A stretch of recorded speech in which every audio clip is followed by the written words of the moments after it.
Hello there, Big Benedict here. We're playing God of War 1 on God difficulty, and this is my guide and walkthrough. We're currently on part 12, Temple of the Oracle. So from the outside of this building, we're going to be collecting two red orb chests and a pair of items coming up over here. And then once we're inside, we're going to do a little fussy sort of puzzle, but I want to show you that you can do it fairly easily, if you just listen for the audio tells of the harpies inside. Because, like I said in the last video, when a harpy is about to attack, it does a screech, and even if the harpy is off screen, that you still have to prepare to block or parry the attack. Now, when you come into this room, you're going to have a good picture of what's going on, because there's going to be a bunch of these harpies just flying around. What we have to do is drag one of these statues on either side of the room to see how they see what that harpy did. He or she, it did like a tell, and then it flew off the screen, and then it flew right back. So that's mostly what they do.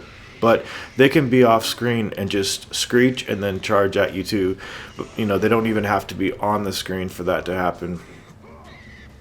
So it works pretty well, because you know what is nice about these harpies? They're not too aggressive, and you have to. That was an accident. They're not, you really do feel it if you get hit, because it takes away a decent amount of damage.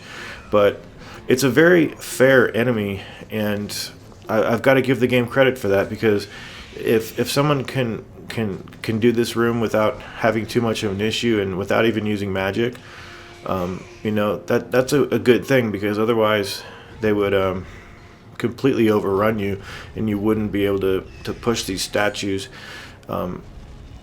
to where they need to go. And each time you lock a statue into the area where you're supposed to put it, there is a little jingle that plays, a little God of War jingle.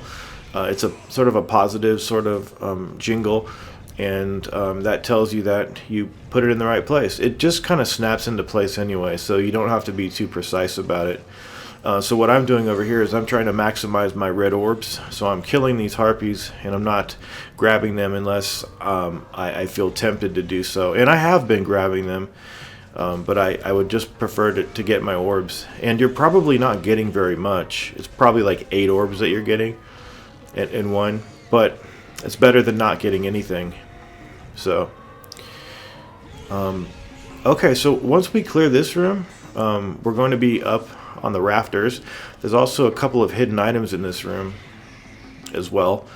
I like to think that I know where all of the hidden items are in this game, but there are possibly some that I don't know about. I can't imagine how many times I've gone through this game, but it's quite a lot. Anyway, so this is a mandatory area down here, because if you don't kill all of the harpies, they will get in your way when you're trying to do the beam walking. So here's the first chest right there with red orbs, and then there should also be another one right over here. Although this looks like an item box. Yeah, it's a Gorgon eye. And I say it looks like an item box because sometimes those boxes won't give you the item, it will just give you red orbs. So remember this place, because the next time we come back to it, it's going to be overrun by monsters, and it's going to be in a very dilapidated state. Okay, now for some beam walking. What you want to do is head to the left over here, and then make a jump forward over to this area, and there's going to be an item over here.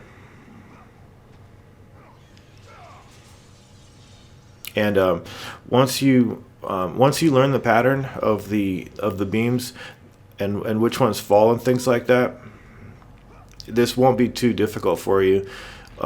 It's not random either. The beams will always, certain ones will always fall, certain ones will always remain the way they are. So there we go, right over there. That was part 12. I will see you in 13. Take care.